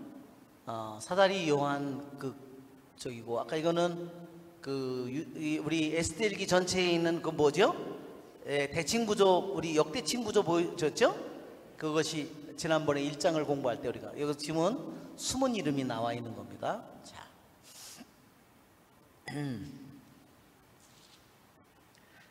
자, 이런 일이 있은 뒤 크세르크세스 임금은 아각 사람 함다타의 아들 하만을 중용하였는데 그를 들어올려 자기 곁에 있는 모든 대신들보다 높은 자리에 앉혔다. 이게 2장하고요. 2장하고 보면 공을 세운 사람은 누구예요? 왕이 암살을 당할 수 있는 그 일을 방지하고 막은 사람이 모르도카이죠. 모르도카이가 그거를 해서 왕비가 얘기해서 그 일이 알려졌는데 지금 승진은 누가 했어요? 엉뚱한 놈이. 이게 뭐가 일이 이렇게 됐지? 그래서 이런 의구심을 갖게 한다는 겁니다. 2장 끝의 내용과 3장 첫째 기절이 서로 아기가 안 맞는 것처럼 보인다는 겁니다. 자, 이게 뭐를 얘기하냐면, 우리가 세상사에도 보면 분명히 그 사람이 잘해서 좋은 결과가 있어야 되는데, 아니 어떤 다른 사람이 더 좋은 엉또당또 하는 사람이 또 상을 받는 그런 일들이 우리 세상의 일 속에서 생기는 것 같다. 이런 일이 있은 뒤라는 말 때문에 그런 거예요. 분명히 모르도카이가 정말로 임금이 살해될, 그것도 임금의 내시잖아요. 얼마나 쉽게 죽을 수 있어요. 그 궁궐에서 있는데. 그런 일을 했는데도, 그런 일이 있은 뒤에 모르도카이가 그것을 다 해서 왕이 목숨을 살게 되었는데, 진급은 엉뚱한 아각 사람은 뭐라 그랬어요? 아말렉족이라고 그랬습니다. 아말렉족.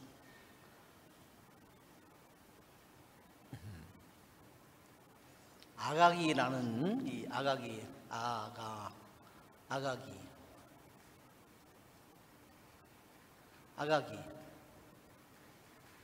이게 아각 사람인데요. 이것은 무슨 족속이냐면 아말렉족.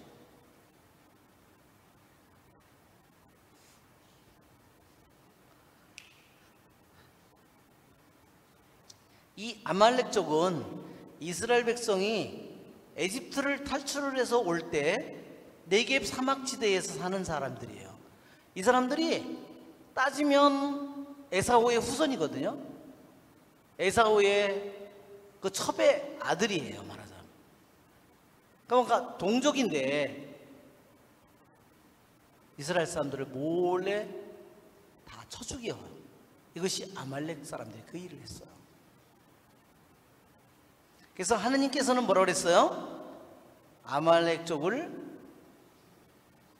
전멸시켜라 그랬어요. 헤렘이라고 그랬어요. 아주 이게 그렇죠? 이게 완전히 헤렘이라고 그랬어요. 헤렘. 완전 봉헌물로 바치는 겁니다.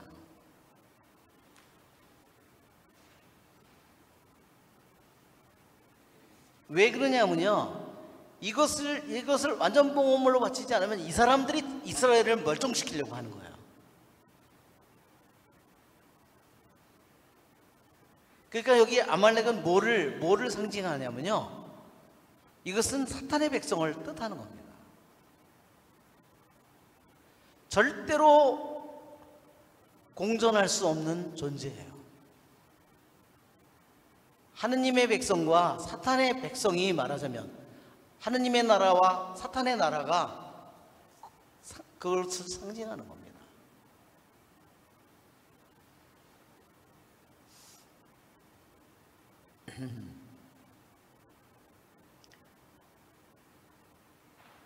자, 우리가 보면 하느님의 나라하고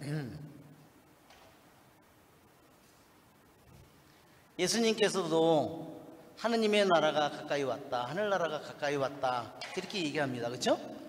하느님의 나라 또는 다른 데서는 하늘나라라고.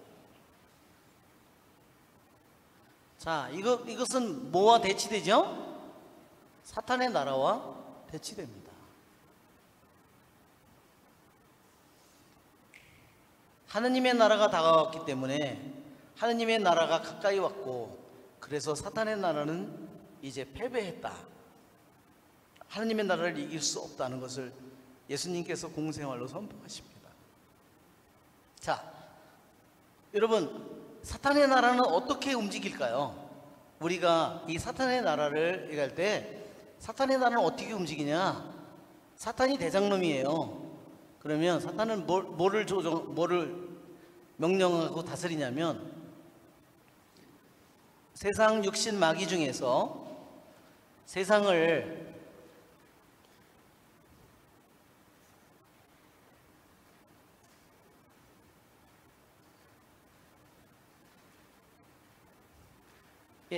세상 육신 마귀예요.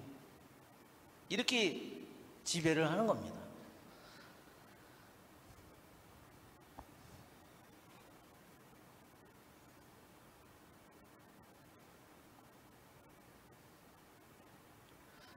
이게 제가 어떤 신자들 중에 내가 건강이 안 좋다 그러면 건강을 얻기 위해서 무슨 자기 신앙도 버리고, 어떤 사람들은, 어떤 데는 그런 데도 있어요. 이거 사람들이 보니까 그 사람이 당신 낫게 해줄 테니까 당신이 전주교 신자인데 그런 거 이제 더 이상 하지 말고 십자가도 내놓고 묵주 반지도 내놓고 다 내놓고, 그러면 거기 가. 그거 돼야 안 돼? 말도 안 되지. 그 사람이 이미 하느님을 배신한 거죠? 뭐 때문에? 건강 하나 그걸로다가 배신하는 거죠. 하느님이 내가 이 병으로 죽어야 된다면 죽어야지. 언젠가는 우리들도 암으로 다 죽을 텐데. 그렇죠? 나는 암으로 안 죽을까? 되게 10중 8구는 다 암으로 죽을 거예요. 근데 나는 안 죽겠다. 그럼 너 낫게 해주겠다. 제가 그런 사람들을 제가 봤어요. 실제로 열심히 산 사람인데 그렇게 하더라니까요. 근데 그 사람이 진짜 병 낫게 해줄까요? 말도 안 되는 소리지. 씨도 안 먹는 소리지. 나중에요, 계산서가 날라온 거예요. 산삼 몇 뿌리 5천만 원, 말하자면 이런 식이야.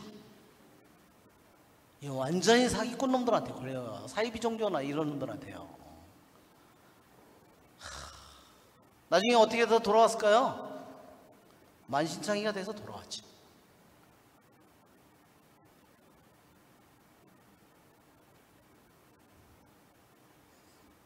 우리들에게는 언제든지, 우리들도 점점 나이가 들고 우리들 몸에 많은 병도 더 많이 아무래도 더 지금보다 오겠고, 몸도 약해지고, 그렇죠?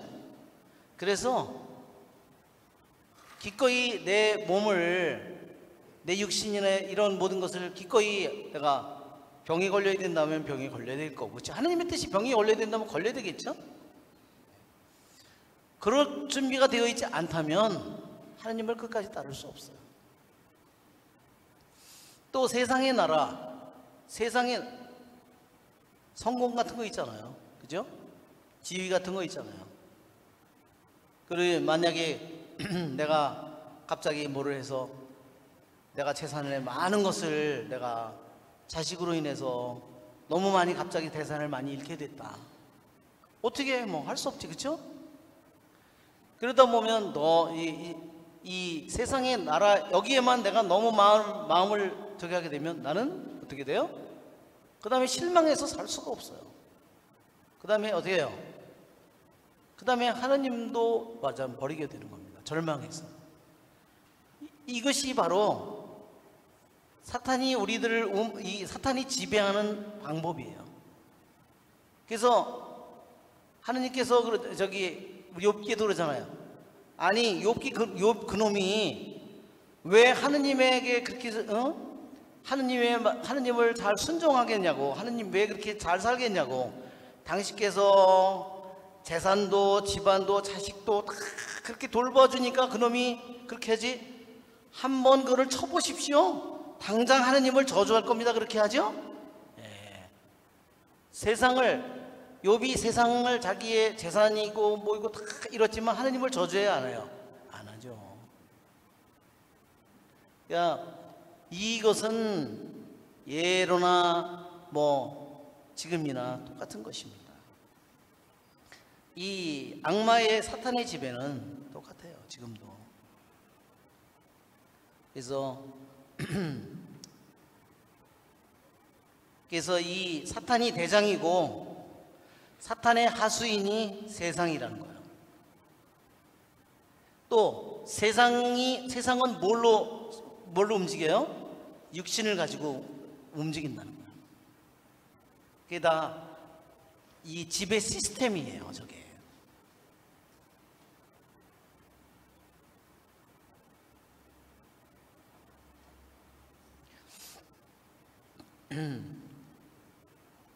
자, 여기 뭐 이제 아각 사람은 한마디로 아말렉족이다. 자, 하느님께서는 창세기에 너를 축복하는 사람은 축복을 받겠지만 너를 저주하는 사람은 저주를 받으리라 그랬죠? 그것이 아브라함에게 준 하느님의 준 약속이에요. 우리가 보면 창세기 한번 12장을 한번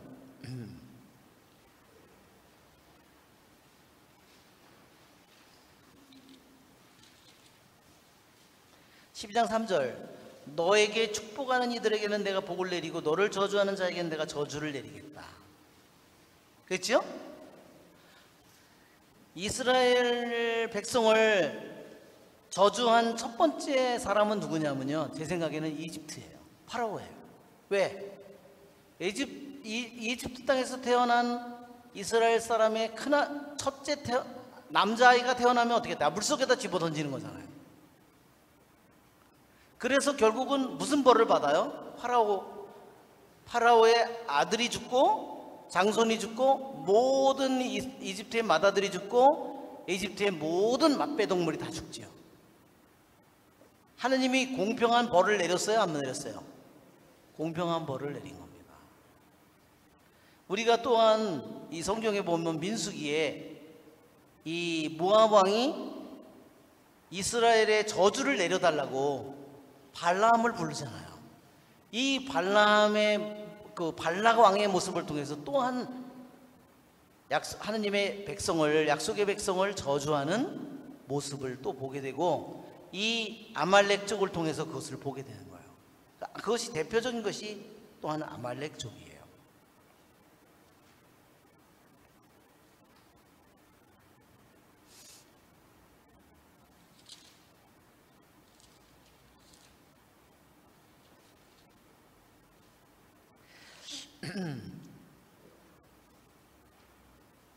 자, 이 성경에 그래서 이런 일이 있은 뒤에 모르드카이가 큰 공을 세운 뒤에 아무런 상도 받지 못하고 오히려 이상하게도 이스라엘의 적인 아각 사람 아말렉족인 하만이 높이 올라갔는데 다른 곁에 있는 모든 대신들보다 더 높은 자리에 앉았다고 그랬어요.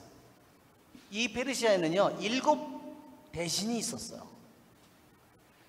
페르시아에서 항상 왕의 얼굴을 볼 수 있는 사람이 7대신인데요. 그 7대신 위에 누가 앉았어요? 하만이 앉았어요.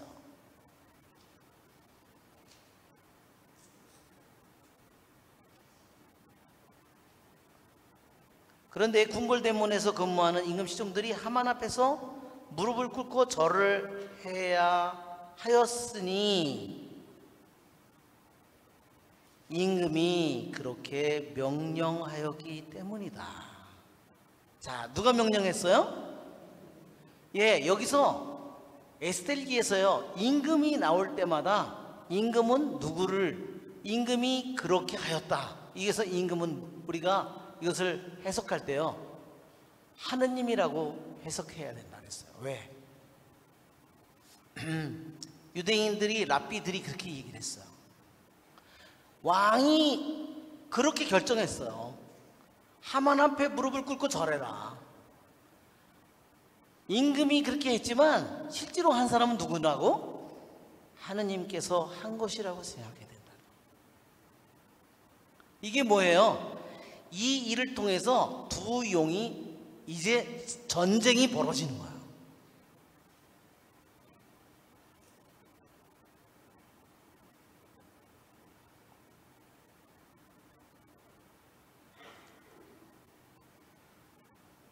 자, 또 하나 유대인들은 이렇게 해석했어요.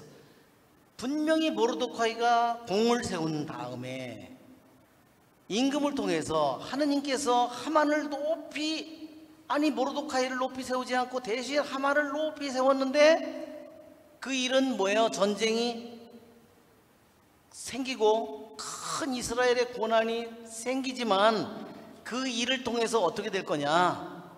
가장 높이 7대신보다 더 높이 올라간 하만은 저 깊은 나락으로 추락할 것이라는 것을 미리 하느님께서 준비하셨다는 겁니다.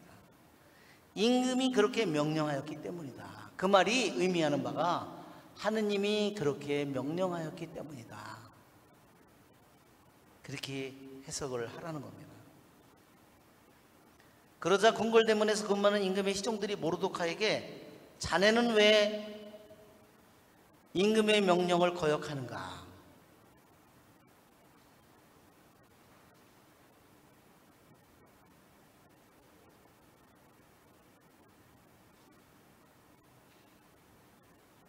예, 왜 유대인들은 여러 가지 해석을 했는데요. 왜 모르드카이가 하만에게 절을 하지 않았을까? 절을 하는 게 우상숭배라서일까? 절대로 그건 아니라는 거예요. 왜? 아브라함은 에집트의 파라오나 그 팔레스타인 왕에게 가서 어떻게 해요? 엎드려 절을 해요. 아브라함이. 그것이 고대 근동의 예절이었다는 거예요. 일반적인 관습이었다는 거예요. 여기서 모르드카이가 이 하만에게 절을 하지 않는 이유는 절대로 그 절하는 것 자체가 우상숭배이기 때문에 절을 하지 않은 게 아니에요. 무슨 말인지 아시겠죠?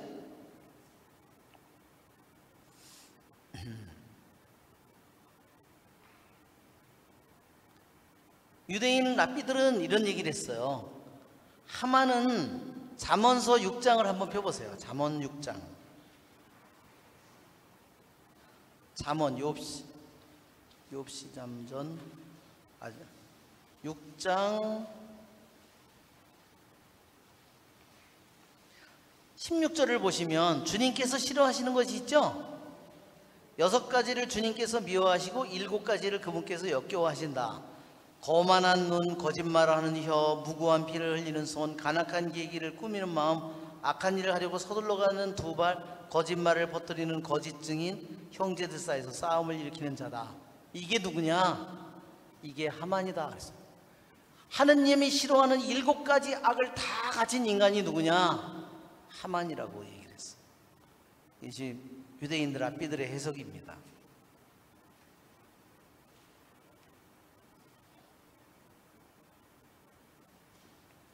가장 커다란 이유는 모르도카이가 하만에게 절을 하지 않는 가장 큰 이유는요, 아말렉 쪽이기 때문에.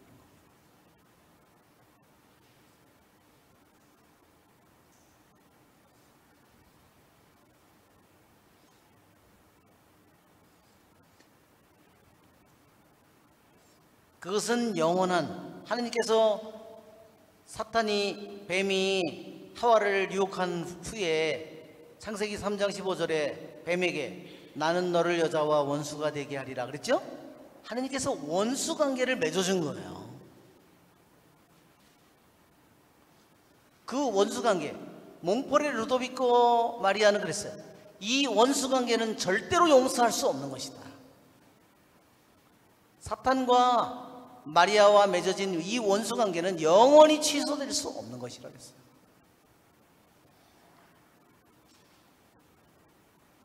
즉 모르도카이가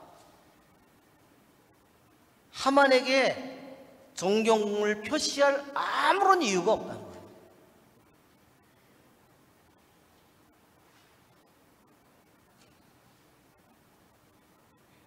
그 당시 관습이 왕이나 높은 사람에게 절을 하거나 엎드리거나 하는 것은 관습이었지만, 하느님의 백성인 이 모르도카이가 아말렉 사람인 자기들의 하느님의 백성의 원수인 아말렉 쪽에게 존경을 표할 이유가 하나도 없다는 거예요.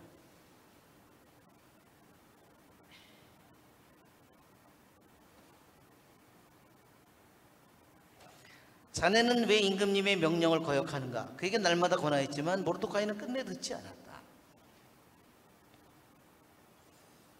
그래서 그는 유다 사람이라고 하는 모르도카이 말이 얼마나 오래 가는지 보려고 하만에게 보고하였다. 하만은 모르도카이가 무릎을 꿇지도 절을 하지도 않는 것을 보고 노기로 가득 찼다. 예, 이게 이제 하만의 분노와 이제 증오가 시작되는 거죠. 그렇죠? 그러나 모르도카이는 하나만 해치우는 것으로 눈에 차지 않았다. 모르도카이가 어느 민족인지가 자기에게 보고되자 하만은 그래 유대인이야?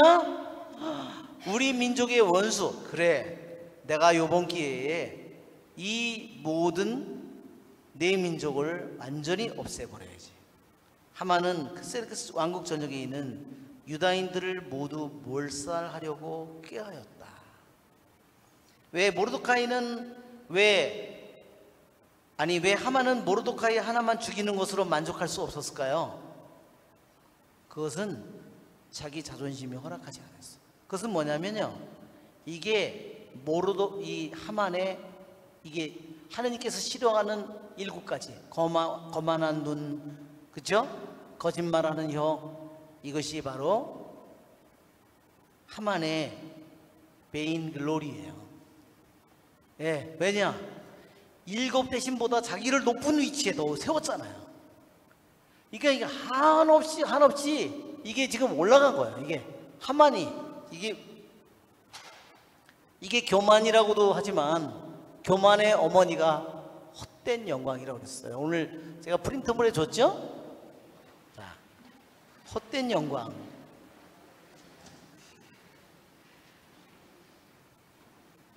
우리가 허영이라고 그러면 사치 허영이라고 생각을 해서 그 의미가 거의 모호해져요. 의미가.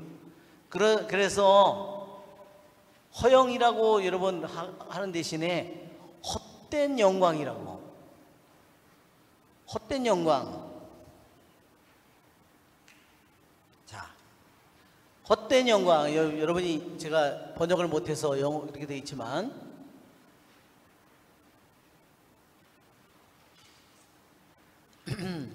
헛된 영광이라고 하는 것은 뭐냐? 헛된 영광이라고 하는 것은 교만의 시작이다. 교만이 시작되는 겁니다. 자, 이것은 뭐냐? 교만의 시작. 이 헛된 영광은 또다시 설명하기를 It is the congratulation of self for work well done. 자기가 어떤 일을 잘했어요. 그것 때문에 어떻게 해요? 자기를 지켜 세우는 거예요. 내가 이런 일을 했는데 있잖아, 이렇게 잘 됐어. 그래서 자기를 높이 말하자면 지켜 세우는 거예요.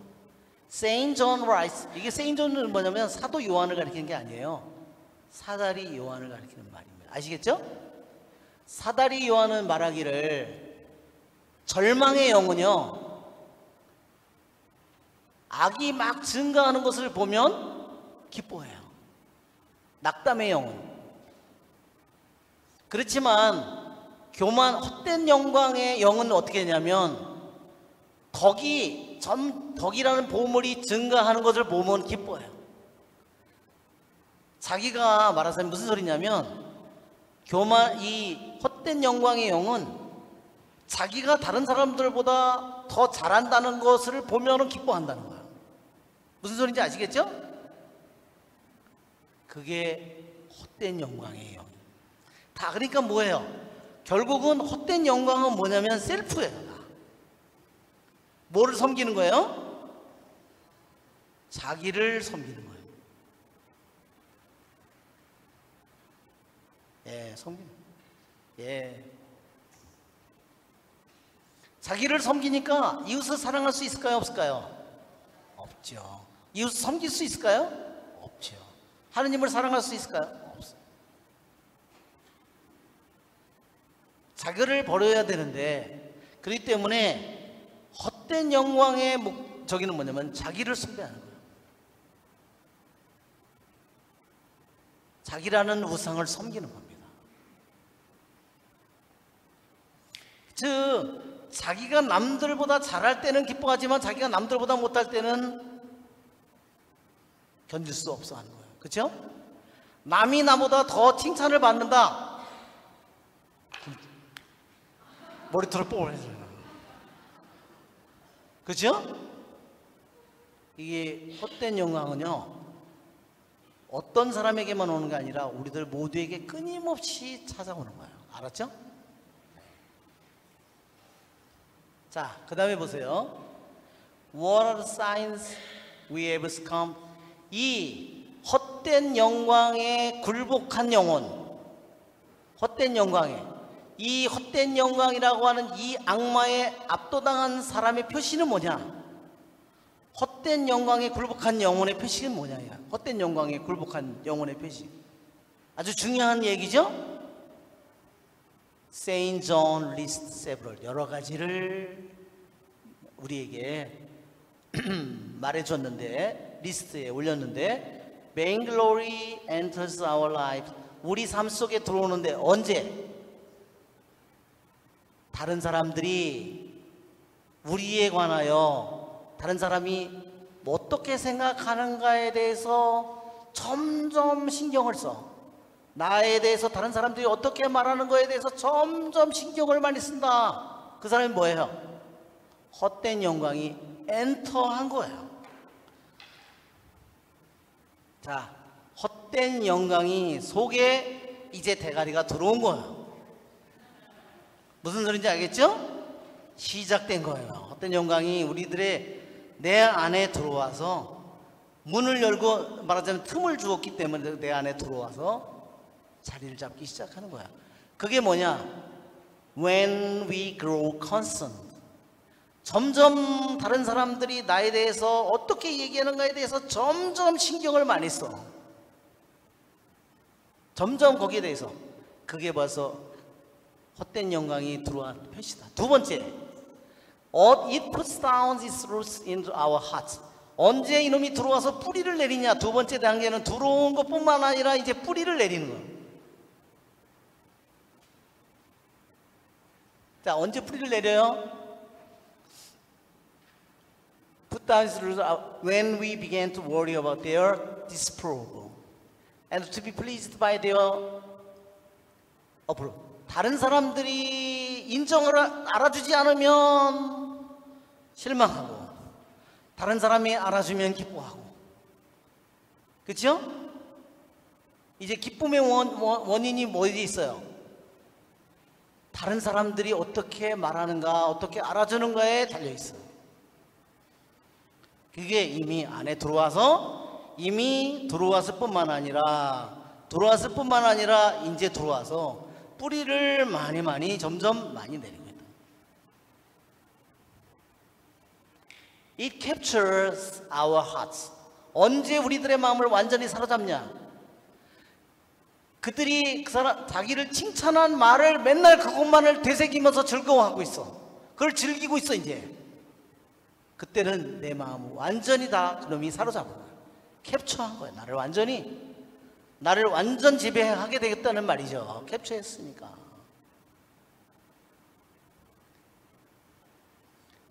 우리 마음을 사로잡은 거고, 완전히 사로잡은 거고, 네 번째는 뭐예요? Takes over our heart. 우리 마음을 완전히 이제는 아주 자기가 넘겨받았어요. 자기 나라가 된 거예요. 이제 뭐예요? 사탄의 나라가 돼버린 겁니다. 마음이. 언제 어떻게? When we began to work for these words. 우리에게 기쁨을 가져다 다른 사람이 우리 칭찬하는 그 말을 듣기 위해서 그다음부터 이해를 하는 거야.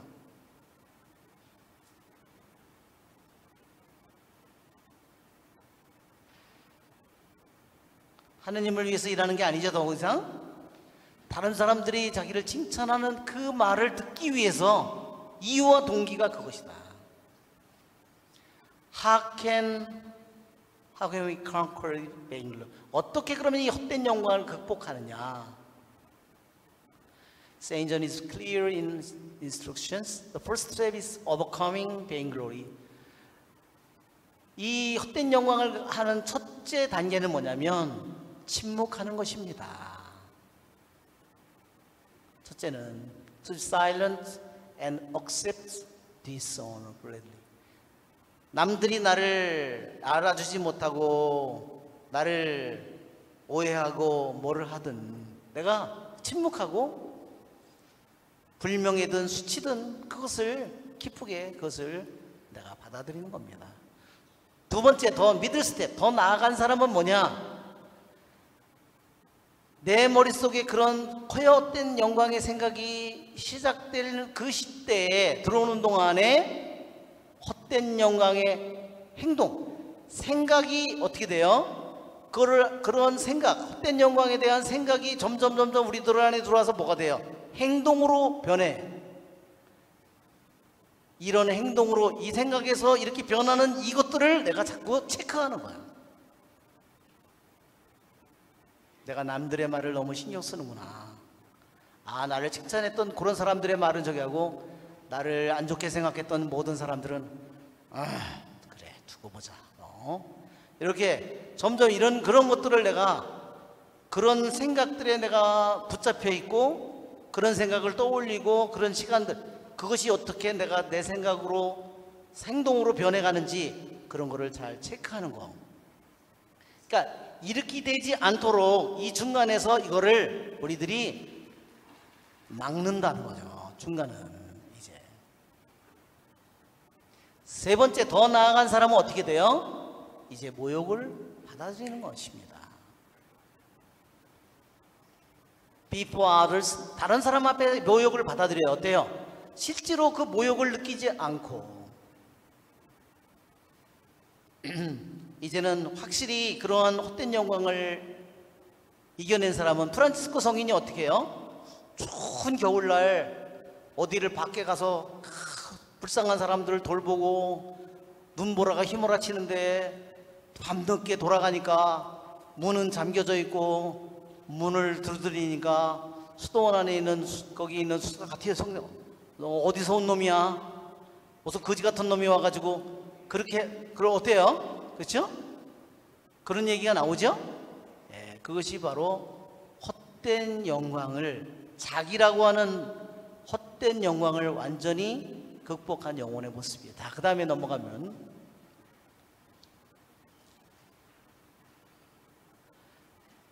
이 사다리 요한은 우리는 점차적으로 우리의 지향을 우리의 의도를 변화시키기 위해서 우리들이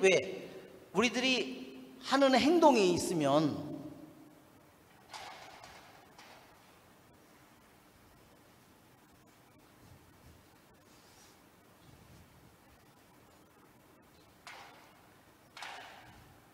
자, 나라고 하는 존재가 이렇게 나무라고 한다면 내 안에 수많은 열매들이 이것이 행동이라면 우리들이 행동하는 행동들 하나하나를 다른 사람이 보겠죠? 내가 말하는 거나 뭐 내가 움직이는 거나 모든 행동들을 남들이 볼 거 아니에요.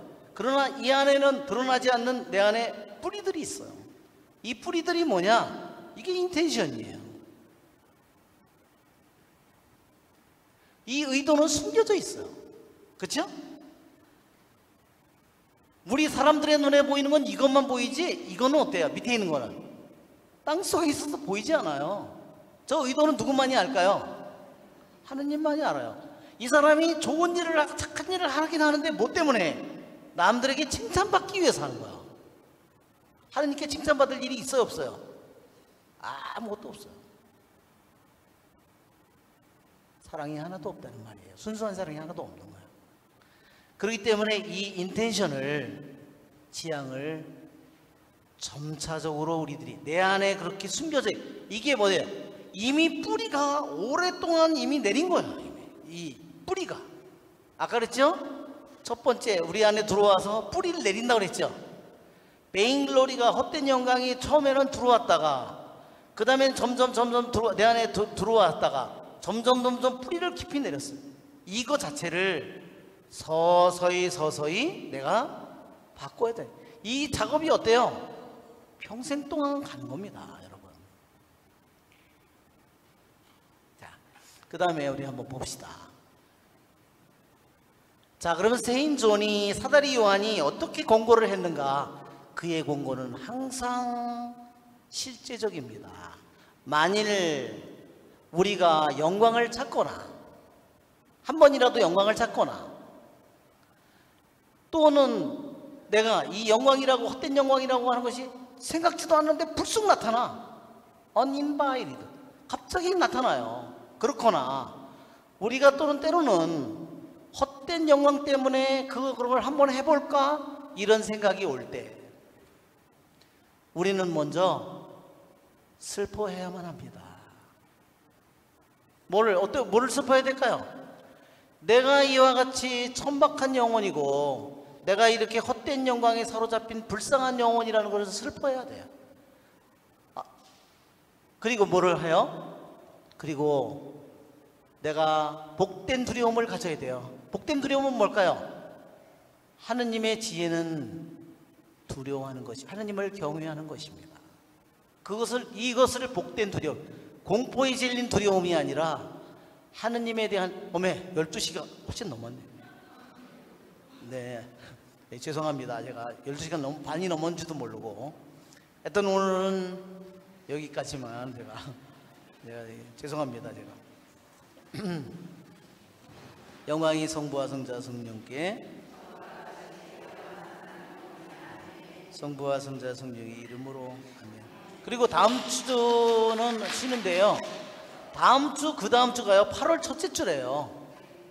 그래서 8월 첫째 주에 작년에 안 했대는데 너무 더울 때라서 혹시 어떻게 할까요? 해요? 네. 8월 첫째 주에는 하겠습니다. 예, 알렐루야. 예. 아니, 너무 더워서 혹시나